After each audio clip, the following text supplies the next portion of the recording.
Brigjen Junior Tumilaar. Ini kalau nggak salah rating 88. 88 Pak, 88A. Yang 4 tahun ya gitu kan. Ya. Irdam Merdeka. Ya. Nah itu tidak bisa dibantah bahwa dia dalam kasus itu sudah menyuarakan kembali itu peran ideal TNI. Menyuarakan kembali peran ideal TNI sebagai tentara pejuang, tentara rakyat, tentara nasional gitu kan. Nah, dia suarakan kembali itu dalam kasus itu ya. Dalam kasus Manado ini. Nah, untuk itu maka saya dalam kesempatan ini juga menghimbau kepada para pimpinan, para petinggi TNI Angkatan Darat mungkin perlu kearifan yang tinggi dalam menyelesaikan masalah ini.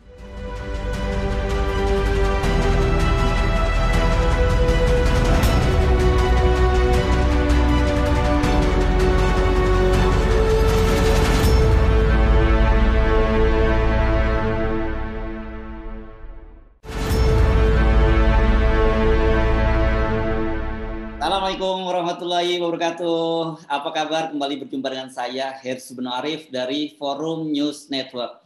Dalam sepekan terakhir ini, perbincangan tentang apakah TNI itu tentara rakyat atau bukan, itu menjadi perdebatan yang sangat menarik. Bukan hanya di workshop, tetapi saya lihat juga dikaji secara serius di berbagai kalangan akademisi yang berminat terhadap perkembangan TNI ini. Nah, saya akan mengajak Anda untuk ngobrol dengan Ketua Umum Persatuan Purnawirawan TNI Angkatan Darat atau PPAD, Letnan Jenderal TNI Purnawirawan Kiki Syahnagri. Pak Kiki, apa kabar Pak Kiki?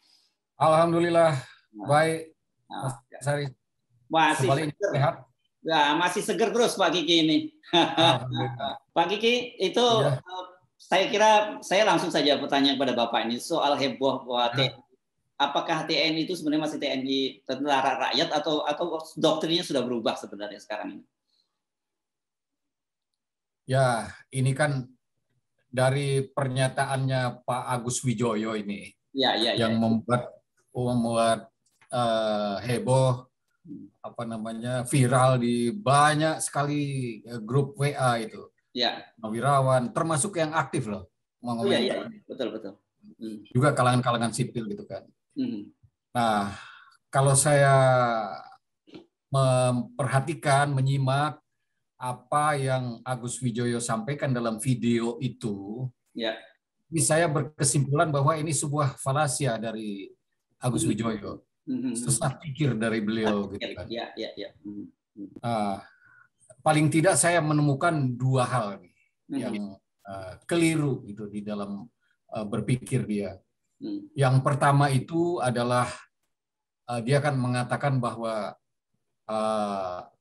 rakyat itu bukan punyanya TNI, tapi punyanya presiden, punyanya gubernur gitu kan. Ya, setelah dalam demokrasi itu ya Pak ya. Ya. Dalam demokrasi. Ya. Nah, betul, itu adanya pada ranah demokrasi, ranah politik. Tidak bisa dihadapkan dengan kemanunggalan TNI dengan rakyat, karena itu ada pada ranah pertahanan. Pada dimensi yang lain gitu kan. Nah, jadi tidak bisa dihadapkan secara apple to apple dua hal itu. Nah, kalau demokrasi, kedekatan presiden dengan rakyat itu diterapkan memang dalam keadaan biasa, keadaan normal kan, sehingga demokrasi, sistem demokrasi itu bisa berjalan. Tapi kedekatan TNI dengan masyarakat, dengan rakyat, itu untuk diterapkan dalam keadaan darurat, dalam keadaan perang.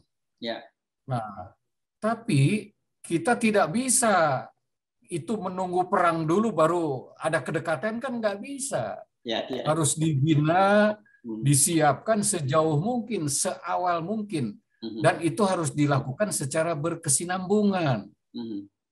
Nah, jadi itu tidak bisa dihadapkan seperti itu, tidak apple to apple, sesat ini, keliru menurut saya gitu kan.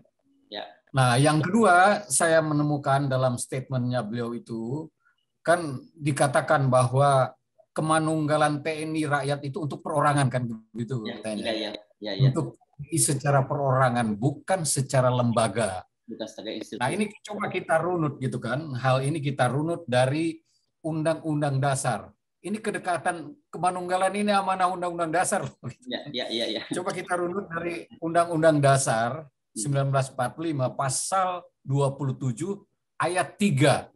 Itu yang mengatakan bahwa setiap warga negara berhak dan wajib untuk ikut serta dalam upaya bela negara. Pasal 27 ayat 3. Setiap warga negara berhak dan wajib dalam upaya bela negara. Ya. Bela negara tentu dalam banyak hal gitu kan. Dalam ideologi, politik, ekonomi, sosial, budaya, kemudian lingkungan, olahraga, itu termasuk bela negara di situ. Tidak terkecuali dalam bidang pertahanan. Nah, bela negara di dalam bidang pertahanan itu diatur lagi dalam pasal 30 Undang-Undang Dasar itu. Ya. Pasal 30 Undang-Undang Dasar ayat 1 itu mengatakan bahwa tiap warga negara itu berhak dan wajib untuk ikut serta dalam upaya pertahanan dan keamanan negara. Jadi di sini sudah dalam pertahanan keamanan negara, bukan lagi bela negara gitu kan. Bela negara banyak dimensinya. Ya. Nah, lalu kemudian pasal 2-nya itu mengatakan bahwa pertahanan keamanan negara kita itu diatur dalam sistem pertahanan keamanan rakyat semesta. Ya. Pasal 2-nya dengan TNI, Polri sebagai komponen utama dan rakyat sebagai komponen pendukung, Ya. Nah, artinya ini kan suatu lembaga kalau diatur dalam Undang-Undang Dasar dan kemudian diatur lagi dalam perundang-undangan, ini berarti bukan untuk perorangan, untuk lembaga gitu kan. Ya. Nah, lalu secara teknis itu diatur lagi, ini kemanunggalan TNI rakyat itu diatur dalam secara teknis pelembagaannya, diatur dalam Undang-Undang Nomor 3 Tahun 2002 tentang TNI. Yang mengatur bahwa dalam pelembagaan itu dalam komponen-komponen yang terdiri dari komponen utama TNI, komponen cadangan yaitu rakyat yang sudah dilatih dan pada saat tertentu bisa direkrut, bisa mobilisasi sebagai kombatan gitu kan, sudah disiapkan. Dan yang ketiga, komponen ketiga adalah komponen pendukung, itu terdiri dari rakyat dan juga bisa terdiri dari sumber daya alam dan lain sebagainya. Nah, jadi itu sudah diatur sampai ke teknis pelembagaannya seperti itu. Jadi sekali lagi ini bukan untuk perorangan, ini untuk untuk institusi. Lembaga. Nah, kemanunggalan ini. Nah, kalau untuk perorangannya kan diatur dalam wajib TNI. Betul. TNI itu harus bersikap ramah tamah terhadap rakyat, sopan santun terhadap rakyat, menjunjung tinggi kehormatan wanita, menjadi teladan di muka umum gitu kan. Lalu kemudian tidak boleh menyakiti rakyat, hati rakyat. Dan yang terakhir itu yang nomor 8 itu menjadi contoh dan mempelopori usaha-usaha untuk mengatasi kesulitan rakyat. Ya. Ini saya baca aja ininya ya. Menjadi contoh dan mempelopori usaha-usaha untuk mengatasi kesulitan rakyat dan sekelilingnya. Nah, itu untuk perorangan. Nah, jadi nggak mungkin dong TNI melihat rakyatnya yang dalam keadaan kesulitan diam aja. Nggak bisa gitu kan. Ya. Nah, karena tadi Bapak menyinggung soal wajib TNI tadi, 8 wajib TNI tadi, dan sebenarnya diskusi ini tadinya kan dipicu oleh kasus di Manado ya Pak ya. Ya betul. Pak Junior Tumilaar. Ya. Nah, kalau saya menyimak penjelasan Bapak tadi, apanya ini relevansinya dengan peristiwa di Manado itu Pak? Apakah itu ada implementasi dari 8 wajib TNI tadi? Ya, jadi begini. Junior Tumilaar, Brigjen Junior Tumilaar, Ini kalau nggak salah Liting 88. 88 Pak, 88A. Yang 4 tahun ya gitu kan. Ya. Irdam Merdeka. Ya. Nah itu tidak bisa dibantah bahwa dia dalam kasus itu sudah menyuarakan kembali itu peran ideal TNI, menyuarakan kembali peran ideal TNI sebagai tentara pejuang, tentara rakyat, tentara nasional gitu kan. Nah, dia suarakan kembali itu dalam kasus itu ya, dalam kasus Manado ini. Dan untuk itu maka dia dapat juga apresiasi termasuk dari khususnya dari para TNI aktif gitu kan ya. Nah, tapi dalam kasus di Manado itu, khusus dalam kasus di Manado itu, ini kan dia membela kepentingan rakyat. Ada sengketa tanah antara rakyat dengan satu perusahaan gitu kan, milik konglomerat gitu kan. Nah, dia membela kepentingan rakyat itu.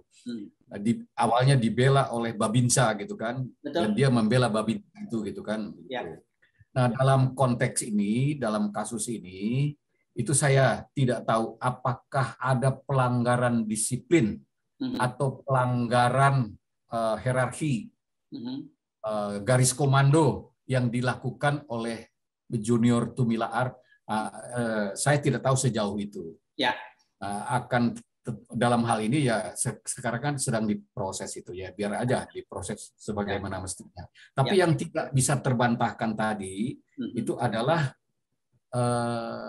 bahwa dia sudah menyuarakan kembali peran ideal TNI itu sesuai dengan jati dirinya. Nah, untuk itu maka saya dalam kesempatan ini juga menghimbau kepada para pimpinan, para petinggi TNI Angkatan Darat, mungkin perlu kearifan yang tinggi dalam menyelesaikan masalah ini. Ya. Oke. Kalau kami memang terutama media ya melihat dari sisi komunikasi politik, pimpinan TNI AD harus hati-hati. Karena Pak Junior ini tadi seperti Anda sebut, selain menyuarakan jati diri TNI, tapi juga rakyat merasakan begini ini nih TNI yang kita harapkan gitu ya. Dan mempertaruhkan TNI yang diharapkan. Ya, itu ekspektasi publik ya Pak ya. Jadi berani mempertaruhkan jabatan dan pangkatnya karena dia merasa membela kebenaran. Saya kira itu saya sepakat soal itu. Oke. Sekarang saya kira clear ya, ini biarkan proses di pimpinan TNI AD berjalan, dan saya kira tadi Bapak sebagai senior mengimbau ada semacam kebijaksanaan lah dalam soal ini, mesti waspada juga bagaimana menangani kasus ini karena bisa jadi isu sensitif. Nah, sekarang kita kalau masuk kembali ke soal doktrin tadi kita itu Pak, apa implikasinya kalau kemudian seperti yang dikatakan oleh Pak Agus Wijoyo itu diwujudkan? Karena bagaimanapun beliau itu pimpinan sebuah lembaga pendidikan, Lemhanas Pak, kan tentu saja ini pengaruhnya cukup besar gitu. Ya, implikasinya, konsekuensinya sistem pertahanan kita menjadi lemah. Kalau TNI dipisahkan dengan rakyat, pasti sistem pertahanan kita menjadi lemah. Karena tadi itu kita menganut sistem pertahanan rakyat semesta. Jadi mensyaratkan adanya kedekatan, kemanunggalan antara TNI dengan rakyatnya gitu kan. Nah, kalau dipisahkan pasti menjadi lemah. Sis hankam rata tidak implementable jadinya begitu kan. Oke. Itu sudah pasti. Ya.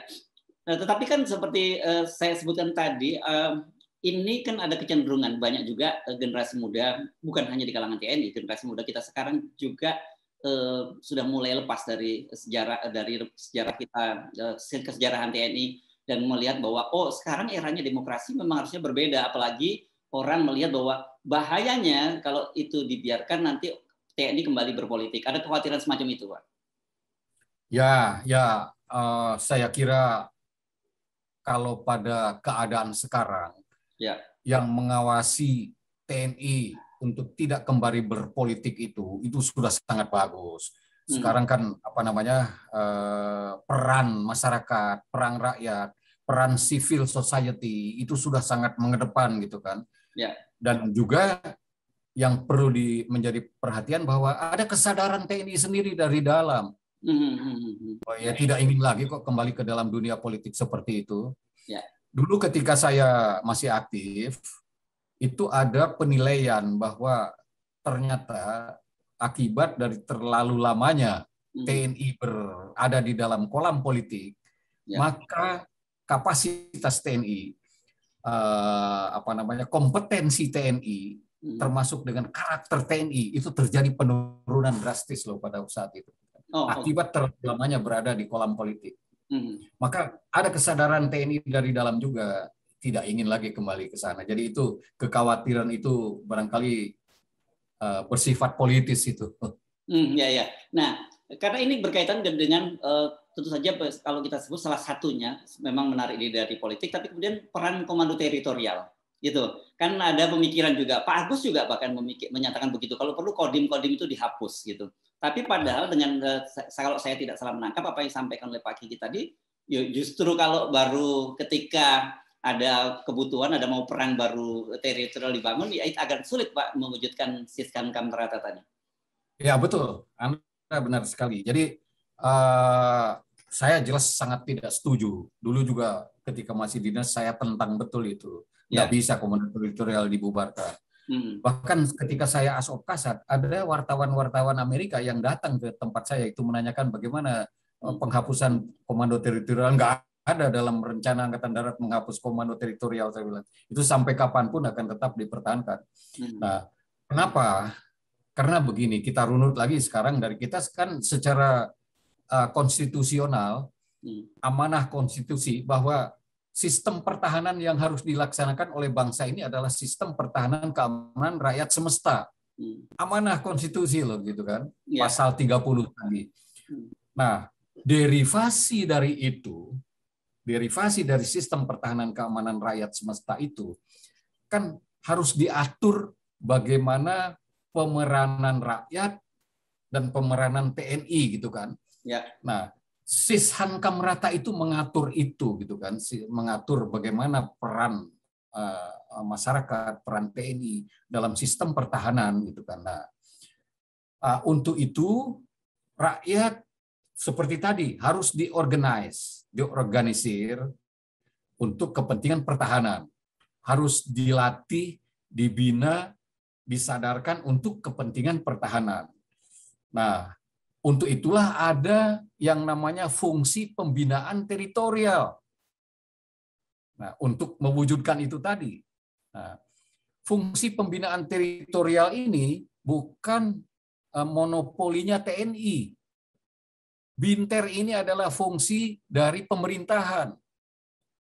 Karena untuk mewujudkan suatu rakyat yang memiliki kesadaran bela negara tinggi, dan tidak hanya cukup dengan kesadaran bela negara tinggi, akan tetapi ekonominya juga cukup bagus, pendidikannya cukup bagus, maka pembinaan itu dilakukan oleh pemerintah daerah, oleh pemerintah, bukan oleh TNI, gitu kan? Nah, kan itu berkait sama-sama untuk kepentingan pertahanan, untuk mewujudkan rakyat yang sadar bela negara dengan kondisi ekonomi, kondisi kesehatan, kondisi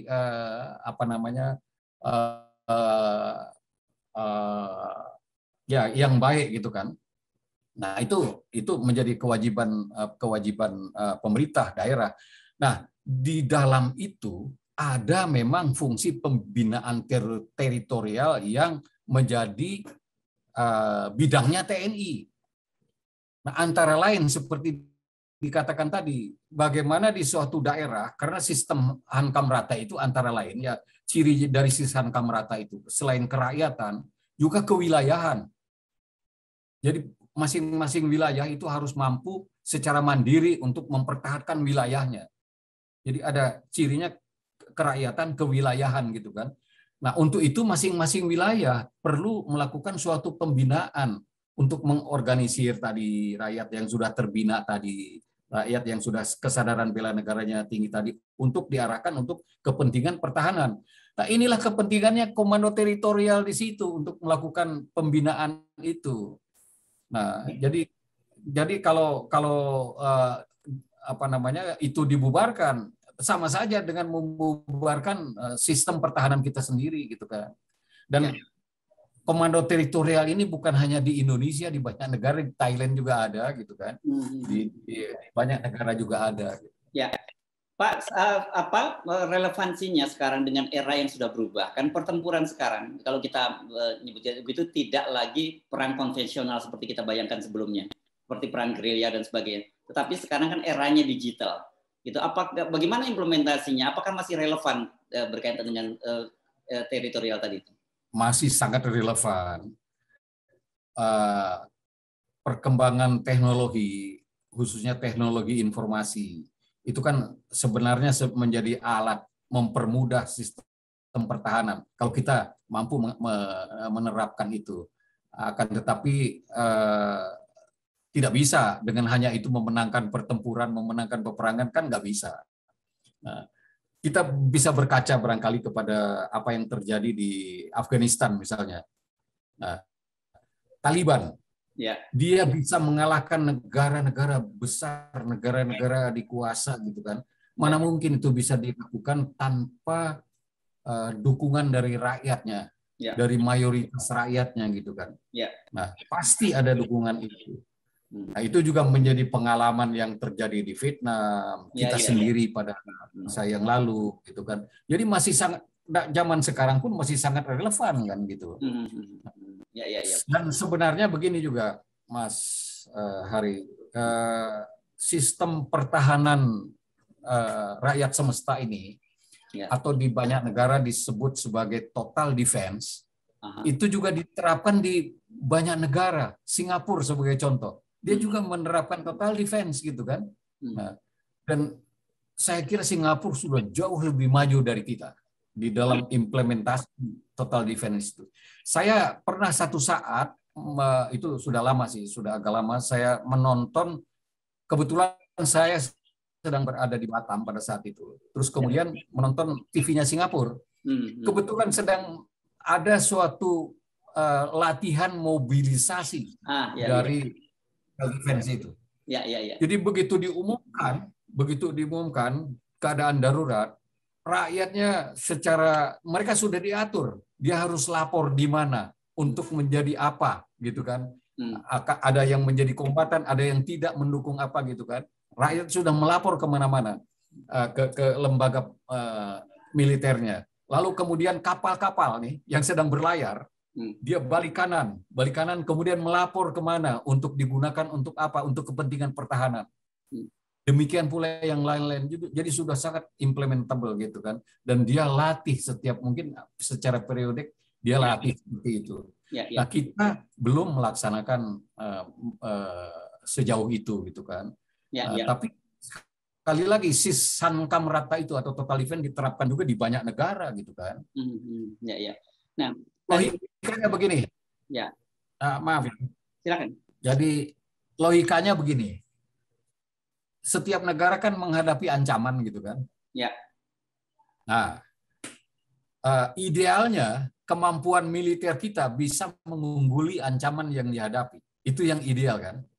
Ini kan yang disampaikan atau yang terjadi di Manado itu, yang dibuat oleh Junior Tumilaar itu, itu sebenarnya bukan hanya satu-satunya kasus pembelaan TNI terhadap masyarakat, terhadap rakyat. Ini kebetulan yang dilakukan itu oleh perorangan Junior Tumilaar ya. Ada loh satu kasus Pak Mas Hari yang terjadi di Kabupaten Kerawang dekat kita ini. Kampung halaman dong, Pak ya? Kampung halaman saya sendiri. Ya, gimana Ani? Begini ceritanya. Jadi ada suatu perusahaan besar yang diberi hak guna usaha dari suatu kompleks gitu kan, tanah. Nah, di mana di dalamnya itu sebenarnya ada 200 lebih rakyat yang sudah menggarap puluhan tahun dari tanah itu. Nah, menurut undang-undang kan dia berhak itu terhadap tanah itu kan. Ini mau digusur gitu oleh perusahaan itu gitu kan. Nah, sehingga terjadi sengketa. Nah, Kodim Kerawang dalam hal ini berpihak kepada rakyat itu yang 200-an rakyat itu. Nah, jadi secara lembaga ini, kalau di Manado kan perorangan ini. Kapan kejadiannya ini, Pak?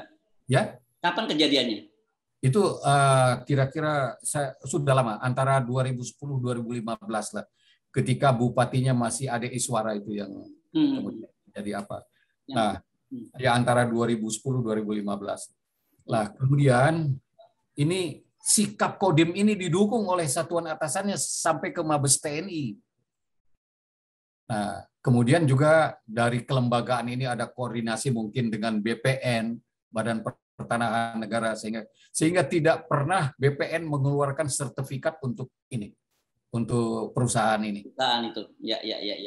Oke. Dan ada pola lain sebenarnya kan, kasus yang sama terjadi di Bojongkoneng ya, Babakan Madang Bogor. Betul, ya, di banyak daerah ya, banyak jadi hal seperti itu. Dan N-nya akhirnya yang kasus di Kerawang itu BPN mengeluarkan sertifikat untuk apa itu? Untuk perorangan itu. Dan kemudian perorangan itu dengan sertifikat itu dibeli oleh apa? Jadi ada win-win solution lah gitu kan. Ya, jadi ini sebenarnya satu kasus bahwa TNI secara lembaga berpihak kepada rakyat gitu kan. Ya. Jadi sebenarnya untuk kasus seperti di Manado ini sudah ada presidennya gitu ya. Betul. Ya. Biasanya kalau tidak bisa militer kita tidak bisa, kita bergabung dalam suatu aliansi pertahanan. Yang kedua biasanya seperti itu. Nah, tapi kesatu yang kedua kan tidak mungkin buat Indonesia. Dan pilihan yang ketiga adalah total defense, perang rakyat semesta. Jadi sekali lagi, kalau ditanya apalah ini relevan atau tidak, masih sangat relevan gitu kan sekarang ini. Ya, nah tapi Bapak mumpung menyinggung bagaimana Taliban, kan di situ dia melawan terus Uni Soviet pada waktu yang terbaru Amerika gitu. Ya. Dan ada orang banyak menilai kelihatannya apa yang dipikirkan oleh Pak Agus Wijoyo ini lebih mengadopsi dari strategi pertahanan di Amerika gitu. Apakah memang Bapak melihat juga tanda-tanda semacam itu? Ya betul, beliau kan pendidikannya banyak sekali menjalani pendidikan di Amerika. Dan saya melihat beliau itu walaupun sangat berseberangan dengan saya, dalam setiap apapun selalu berbeda pendapat dengan saya, akan tetapi saya tetap juga berteman dengan beliau gitu kan. Jadi yang saya tahu beliau ini memang orang yang sangat liberal. Nah, untuk itulah membukakan pemikiran-pemikirannya dalam video itu. Nah, sebenarnya karena itu sudah diatur dalam Undang-Undang Dasar, dalam Undang-Undang, dan dia menggugat itu, artinya sama aja dengan menggugat demokrasi kan? Itu Undang-Undang Dasar, Undang-Undang itu produk dari demokrasi gitu kan, produk rakyat bersama gitu kan. Tapi karena sikap liberalnya dia itu, ya dia keluar pernyataan-pernyataan seperti itu gitu. Nggak, tapi kan tadi saya sudah sempat singgung, bagaimanapun beliau ini adalah seorang gubernur Lemhanas. Ini lembaga pendidikan yang sangat prestisius yang menghasilkan kader-kader pimpinan kita baik di sipil maupun di militer. Jadi mau nggak mau kan ini pengaruhnya pasti akan sangat besar terhadap mereka-mereka yang pernah mendengarkan pendidikan di Lemhanas, Pak. Betul. Nah, kalau boleh saya mengatakan ini suatu kecelakaan dalam rekrutmen pimpinan Lemhanas gitu. Ya. Oke, nah tapi sekali lagi kita pengen dapat gambaran dari Bapak, meskipun Bapak sebagai purnawirawan ya, tetapi kalau sampai sekarang doktrin TNI itu tidak berubah ya, bahwa TNI itu adalah tentara rakyat, itu sampai sekarang meskipun ada pemikiran dari seorang gubernur Lemhanas itu, setahu Bapak sejauh yang Bapak pahami masih tetap seperti itu doktrinnya? Ya masih ya. Jadi mengalir dari Undang-Undang Dasar. Terus undang-undang pertahanan, undang-undang TNI itu semuanya mengindikasikan atau mengimplementasikan sisan kamrata, artinya mengimplementasikan suatu sistem pertahanan bersama-sama rakyat gitu kan, yang mensyaratkan tentu adanya kedekatan, adanya kemanunggalan TNI dengan rakyat. Masih seperti itu doktrinnya. Ya. Dan itu Bapak bisa garansi ya bahwa junior Bapak sekarang ini jadi pimpinan-pimpinan TNI sekarang itu masih memahami soal itu dengan betul. Oh ya, itu kelihatan ya indikasinya dari ketika mendengar apa video yang disampaikan Pak Agus Wijoyo, yang mereka yang junior saya sampai ke perwira pertama bahkan sampai ke Bintara pun mengomentari negatif tentang hal itu. Ya. Ini penting. Kita ingin tahu seperti apa sih kondisi di konstelasi di dalam TNI itu ya. Ya. Nah, baik. Nah, berkaitan dengan ini, jadi kita bisa simpulkan bahwa cara pandang ini lebih pada cara pandang atau sikap pribadi dari seorang Letnan Jenderal TNI Purnawirawan Agus Wijoyo ya, bukan ada keinginan di internal TNI atau lembaga-lembaga pendidikan TNI melakukan perubahan-perubahan doktrin semacam itu. Ya. Apa namanya itu sebagai pemikiran sekali lagi pemikiran sesat dari Agus Wijoyo gitu kan tentang hal itu. Jadi untuk sampai pada perubahan yang terlalu jauh saya kira enggak lah, tidak akan itu kan. Itu ada kesadaran para junior saya sendiri yang dari dalam itu yang untuk menolak itu tadi. Ya. Nah, tadi Bapak menyinggung soal bahwa terlalu lama mencemplung ke kolam politik itu merugikan internal TNI sendiri. Nah, apakah Bapak sekarang melihat ada kecenderungan semacam itu untuk kembali lagi di generasi di junior Bapak ini saat ini? Nah, enggak ada. Saya tadi sudah mengatakan bahwa dari dalam TNI sendiri ada kesadaran karena dulu ternyata karena terlalu lamanya itu merugikan institusi TNI sendiri. Ya. Apa namanya kompetensi TNI, karakter TNI itu menjadi tergerus gitu oleh itu. Nah, apalagi sekarang di era kemajuan teknologi informasi ini banyak hal yang bisa mempengaruhi itu tadi karakter keprajuritan TNI bisa rontok gitu kan, dan itu disadari betul oleh pimpinan TNI itu, pimpinan TNI Angkatan Darat. Jadi mereka sangat aware tentang hal itu. Ya. Baik, terima kasih banyak Pak Kiki Sanakri, Letnan Jenderal TNI Purnawirawan Kiki Sanakri, Ketua Umum Persatuan Purnawirawan TNI Angkatan Darat atau PPAD. Ya, selamat siang. Selamat siang, Pak. Assalamualaikum warahmatullahi wabarakatuh. Waalaikumsalam.